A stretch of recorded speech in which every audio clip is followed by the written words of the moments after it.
चलिए, सो आज की क्लास में हम एक डायनेमिक ब्लॉक बनाना देखेंगे नट का, कि किस तरीके से नट का एक डायनेमिक ब्लॉक बनाना है जिसमें हम चाहते हैं कि अलग अलग साइज़ के और उसके साथ साथ उसके अलग अलग व्यूज़ भी आ जाएं।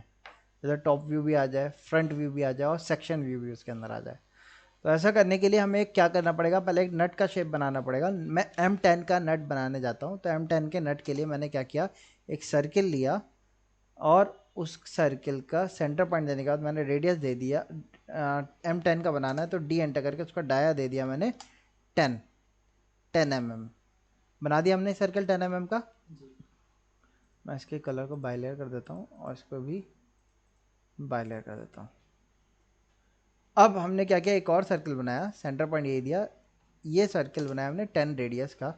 इस 10 रेडियस वाले सर्कल पे हमने पॉलीगन बनाया, number of side 6 the, centre point circle के सेंटर पे दिया, circumscribe about circle C enter किया और सर्कल का रेडियस भी हमने जो पॉलीगन का रेडियस भी सर्कल के रेडियस के बराबर दे दिया। सो आप देखो ये शेप तैयार हो गया हमारा। ये हमारा टॉप व्यू हो गया। अब इसको हमने ब्लॉक बनाया, B एंटर किया, नट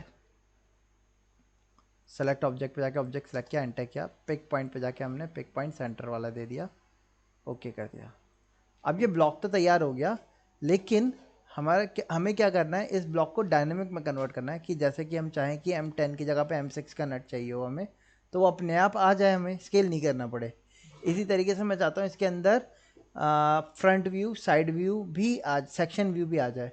तो ये सब करने के लिए हमें अपने ब्लॉक को ब्लॉक एडिटर के अंदर जाके ओपन करना होगा। B एंटर किया, यहाँ से ब्लॉक को नट को सेलेक्ट किया, ओपन किया। अभी हमारा एक नॉर्मल ब्लॉक आ रहा है। इसका कौन सा व्यू आ रहा है, हमारा टॉप व्यू आ रहा है। हमने क्या किया, यहाँ पैरामीटर पे गए, पैरामीटर पे जाने के बाद हमने यहाँ से विजिबिलिटी पे क्लिक करके एक एंकर पॉइंट बताया विजिबिलिटी को एंकर पॉइंट बताने के बाद हमने क्या करना है, यहाँ विजिबिलिटी के ऊपर डबल क्लिक करना है। डबल क्लिक करके यहाँ पे विजिबिलिटी स्टेट लिख के आ रही है, आप देख सकते हो। इस विजिबिलिटी स्टेट को मैं क्या करता हूँ, रीनेम करता हूँ। रीनेम क्या कर रहा हूँ, ये हमारा एक M10 नट टॉप व्यू यही है, हमने इसको रीनेम कर दिया। अब यहाँ पे आप एडिशनल अपनी क्रिएट कर सकते हो। न्यू पे जाके, न्यू पे गए, हमने hide all existing object in new visibility state किया और यहाँ से मैंने इसको नाम भी दे दिया M6 नट टॉप व्यू। जब भी आप कोई न्यू विजिबिलिटी बनाओगे तो आपको याद रखना hide all existing object in new state on रखना है। अदरवाइज क्या होगा, वो सारे एक दूसरे के ऊपर ओवरलैप होकर शो होंगे। हमें ये तो नहीं करना, इसलिए हाइड को ऑन रख के ओके कर दिया। ऐसे ही मैं एक M20 का चाहता हूँ, तो मैंने वापस से रीनेम किया और यहाँ पे नाम दे दिया हमने M20 नट टॉप व्यू। ठीक है, बट यहाँ पे मैं चाहता हूँ इसके साथ साथ एक और मेरा ऐड हो जाए, M10 नट फ्रंट व्यू, M10 नट सेक्शन व्यू। तो मैंने यहाँ से M10 नट फ्रंट व्यू ओके कर दिया। न्यू पे गए, अगेन पेस्ट किया, M10 नट सेक्शन। इतना करने के बाद हमने ओके कर दिया। आप किसी भी स्टेट को अप डाउन कर सकते हो इसकी हेल्प से। मूव अप पे जाएंगे, मैंने दूसरे को सिलेक्ट किया, इस तरीके से हम अप डाउन कर सकते हैं। अब हमने कितनी स्टेट्स बना ली, यहाँ पे आप देखो 5 बना दिए, लेकिन ऑब्जेक्ट अभी भी इसमें एक ही स्टेट पे, कौन से पे, M10 ना टॉप व्यू पे ही है। किसी भी एक जो लेटेस्ट बनाई हमने उस पर आप देखोगे तो ब्लू कलर का टिक आ रहा है। टिक का मतलब अभी वो एक्टिव है। एक्टिव का मतलब जैसे ही मैं ओके करूँगा उस विजिबिलिटी एलिमेंट के ऑब्जेक्ट्स मुझे शो होंगे, लेकिन क्योंकि हमने उसमें कुछ बनाया नहीं तो शो भी नहीं हो रहा। आप इसके ऊपर वापस से डबल क्लिक करके विजिबिलिटी दूसरी सेलेक्ट कर सकते हो, या फिर यही सेम काम आप यहाँ से ऊपर जाके M10 जो ये लिखा हुआ है इस पर जाके आप M10 टॉप व्यू पे जाओगे तो आप देखोगे तो वो व्यू हमें बना बनाया मिल जाएगा। अब मुझे क्या करना है, दूसरी विजिबिलिटीज़ पे जाके उसके और फर्दर एलिमेंट्स क्रिएट करने हैं। तो उसके लिए मैंने इस पर क्लिक किया, मैंने कहा भाई मुझे एक फ्रंट व्यू बनाना है। तो मैंने क्या किया, पहले फ्रंट व्यू को सेलेक्ट किया, M10 नट फ्रंट व्यू। अब फ्रंट व्यू में रेफरेंस लेने के लिए तो मुझे टॉप व्यू दिखना चाहिए था, तभी मैं रेफरेंस ले सकता था। तो रेफरेंस देखने के लिए हम लोग क्या करते हैं, इन टूल्स का यूज़ करते हैं। पहला ये टूल है मेक इनविजिबल। अब जब कुछ विजिबल ही नहीं हो रहा तो इनविजिबल से तो कोई काम नहीं पड़ेगा, हमें छोड़ देते हैं। सेकंड है मेक विजिबल। कोई इनविजिबल मतलब कोई ट्रांसपेरेंसी मोड पे होता तो हम जाके उसको क्लिक करके विजिबल कर देते हैं। हम ये भी नहीं चाहते कि वो सब पे शो, इसलिए मेक विजिबल भी नहीं करना। थर्ड ऑप्शन हमारे पास होता है विजिबिलिटी मोड। हमने इसको क्लिक कर दिया। विजिबिलिटी मोड से क्या हुआ, एक्चुअल में टेम्परेरी विजिबल हो जाएगा एलिमेंट हमारा, जैसे कि आप देख सकते हो। अब यहाँ से हम अपना रेफरेंस ले सकते हैं आसानी से, एक्सेल एंटर, वी एंटर। हमने हाफ का रेफरेंस लिया, हाफ बनाएंगे, हाफ को मिरर कर देंगे। मैंने 10 का ऑफसेट कर दिया हाइट के लिए, मैंने ज्यूम कर लिया 10 का होगा। अब यहाँ से मैंने 1.5 का गैप लगाया। अब इसमें दो ऑप्शन होते हैं, या तो आप चैम्फर कर दो, ठीक है, एंगुलर कट कर दो, या राउंड कट कर दो। जैसे हमने शाफ्ट में, आपको याद होगा तो राउंड कट किया था, ठीक है, वो भी चलते हैं। कुछ जगहों पे एंगुलर कट भी चलते हैं। एंगुलर कट करने के लिए आपको क्या करना है, आपने सॉरी यहाँ से नहीं, 1.5 आपने अप डाउन, अप से डाउन किया, ठीक। यहाँ से एक लाइन ली, L enter, at the rate, length लिखी कुछ भी, लेस देन साइन दिया, और एंगल दे दिया यहाँ से हमने 30 डिग्री का। ये कट कर दिया, ठीक है। अब ये लेंथ कितनी हो गई है देखो ज़रा, 2.6 की। यहाँ से यहाँ तक लेंथ कितनी है, अगर मैं इसको मिरर करता हूँ,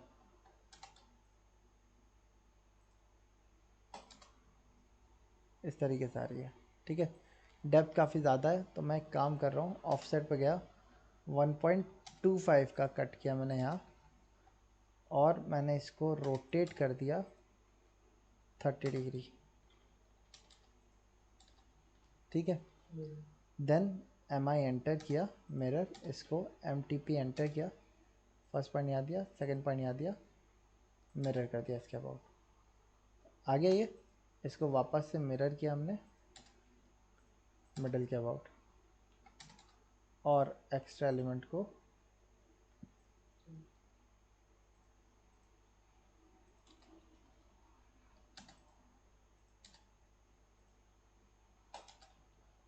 ये हमारा राउंड ही रहेगा। A enter, start point, second point, third point, first point, second point, third point,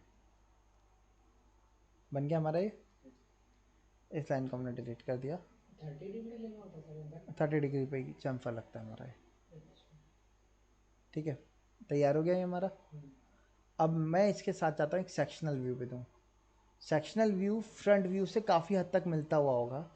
sectional view हम यहाँ से सेंटर से कट कर रहे हैं मान लो सपोज, तो उसमें यहाँ तो एलिमेंट सॉलिड होगा, लेकिन यहाँ का एलिमेंट क्या होगा, हॉलो है ना। सो इसके लिए मैंने क्या किया, जो फ्रंट व्यू था उसको कॉपी करके मैंने नीचे रखा। मैंने एक सेंटर लाइन ली,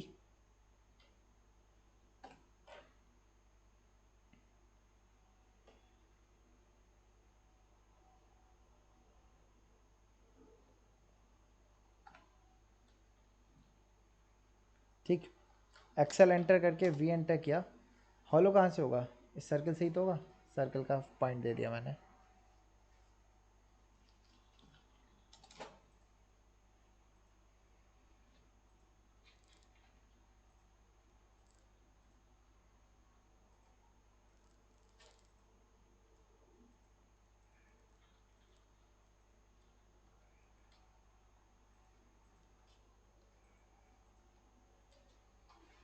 ये शेप रखा हाफ हमने, और इतने हाफ के अबाउट इसको मिरर कर दिया, ठीक।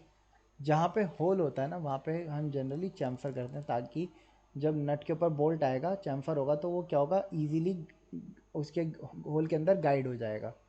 सो यहाँ पे हमें क्या करना पड़ेगा, ऊपर की तरफ चैम्फर करना पड़ेगा। तो चैम्फर 45 डिग्री का ही रहता है वो। तो मैंने क्या किया, 1 mm का इधर ऑफसेट, 1 mm का इधर, और 1 mm का अंदर भी किया।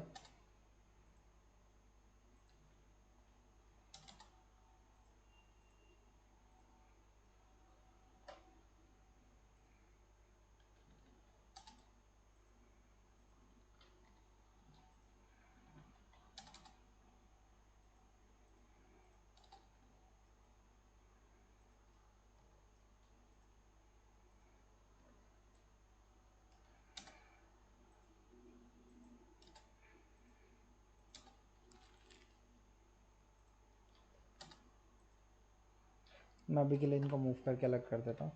अब यहाँ पे थ्रेडिंग आएगी हमारी। थ्रेडिंग के लिए हमने क्या किया, 1 अंदर ऑफसेट किया, क्योंकि एक्चुअल में M10 का होल का मतलब क्या हुआ कि थ्रेड कटने के बाद उसका जो साइज़ होगा वो 10 के बराबर होगा, ताकि उस पर थ्रेड M10 का बोल्ट जो होगा वो उसके साथ लॉक हो जाएगा।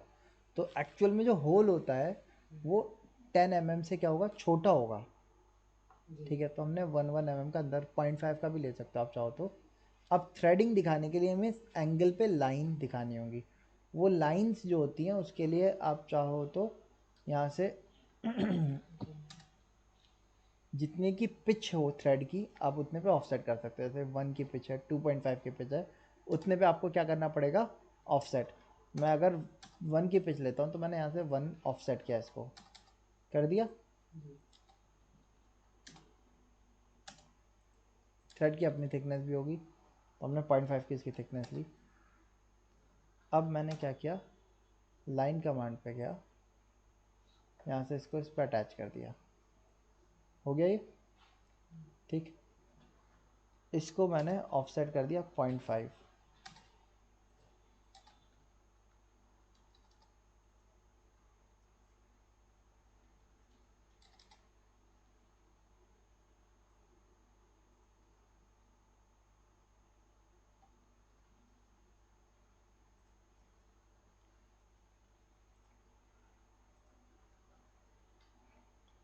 ठीक है, और अब आप यहाँ से कॉपी पे जाओ,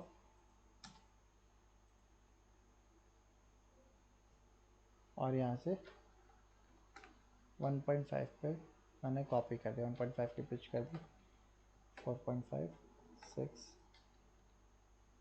लाइन को डिलीट कर दो, कॉपी पे गया,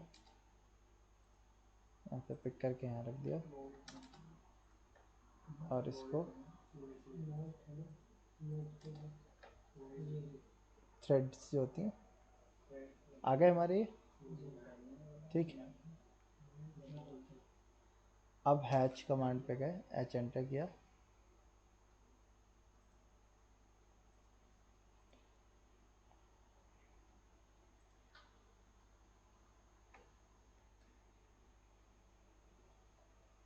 उसका कलर मैंने अलग कर दिया, वरना ये उससे मिल जाती थ्रेड। ठीक है, अच्छा, और जैसे कि मैं आपको बता रहा था, इसमें ऐसी भी नहीं आती है ये, इनके आपको क्या करना पड़ेगा, सी एंटर, 2p एंटर,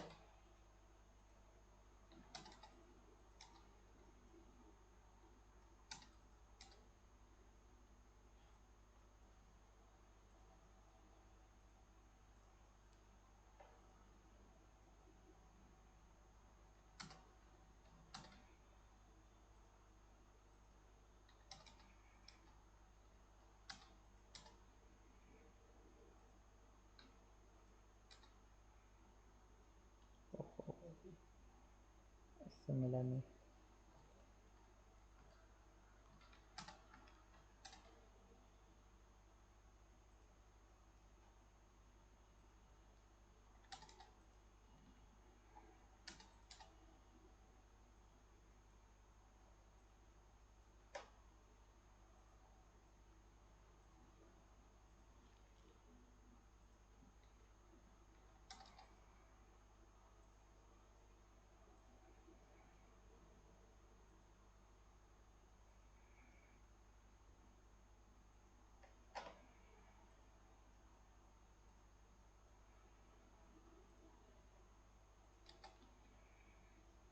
ठीक है, इन पे आप हैच कर देंगे। तो इस तरीके से हम क्या कर सकते हैं, अपने इसका सेक्शन बना सकते हैं, और इस लाइन को आप लाइन टाइप को चेंज कर देंगे, LT एंटर करेंगे, सेंटर लाइन ले लिया हमने।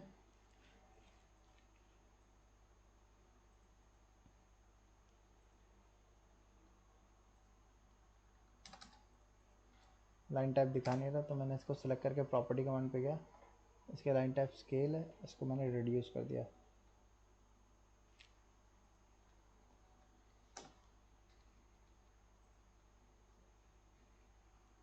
आ गए हमारे तीनों व्यूज़।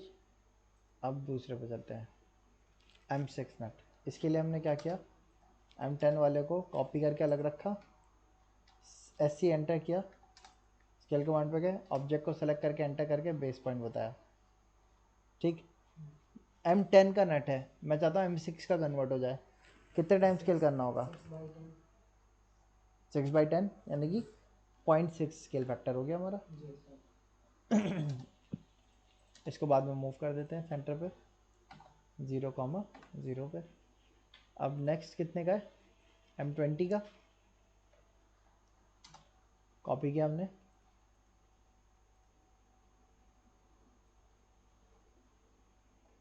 इसका अंदर का सर्कल कितना ज्यादा है, जो बीच वाला सर्कल है ये 10 mm का। और हाँ, बाहर ये भी ये 10 रेडियस का था, डबल हो गया ना। अच्छा सेम का तो बिल्कुल चिपक नहीं जाएगा इससे। अच्छा, अब हमें कितने का M20 का चाहिए, कॉपी करके साइड में रखा, ऐसे एंटर, ऑब्जेक्ट को सेलेक्ट किया, बेस पॉइंट दिया, कितने टाइम, 2 टाइम्स।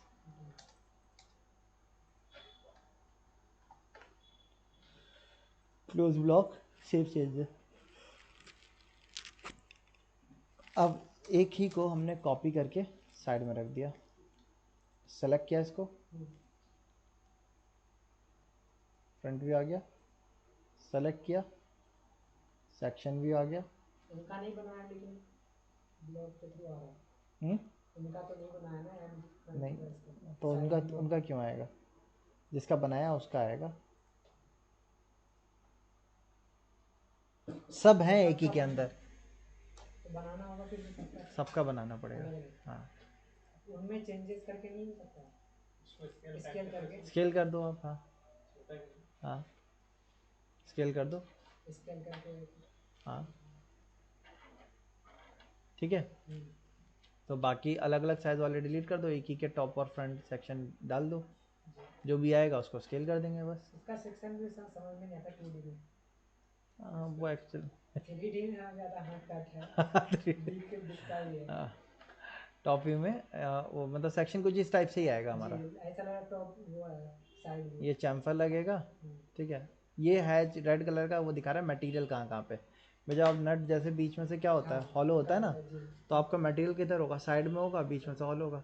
अब जहाँ हॉलो होता है वहाँ थ्रेड होता है, और थ्रेड में होल को गाइड करने के लिए जब भी शाफ्ट वगैरह हम देते हैं ना, तो शाफ्ट जब होल में जाती है तो होल पे हम चैम्फर लगाते हैं, ताकि शाफ्ट जो है वो आसानी से उसके अंदर चली जाए, अलाइनमेंट हो जाए। क्योंकि शाफ्ट तभी अलाइन हो सकती है जब दोनों के एक्सेस क्या हो, एक आए। अब अगर शार्प कॉर्नर से शाफ्ट हम अंदर लेके जाएंगे तो हमें प्रॉब्लम रहती है। ठीक है, हाँ, डेप्थ होता है, चैम्फर लगा होता है। ठीक है, मैं दिखा देता हूँ, जितने भी होल्स और शाफ्ट की अरेंजमेंट होती है ना, वो इसी कंसेप्ट पे हम देते हैं। हाँ,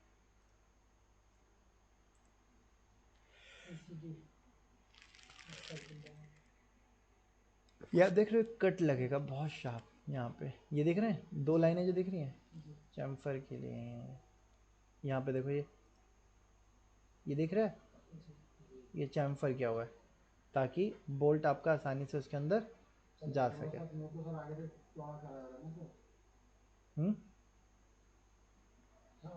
हाँ वही इसीलिए चैम्फर करते हैं। हाँ चैम्फर, ठीक है, ये चीज़ है। समझ में आया ये?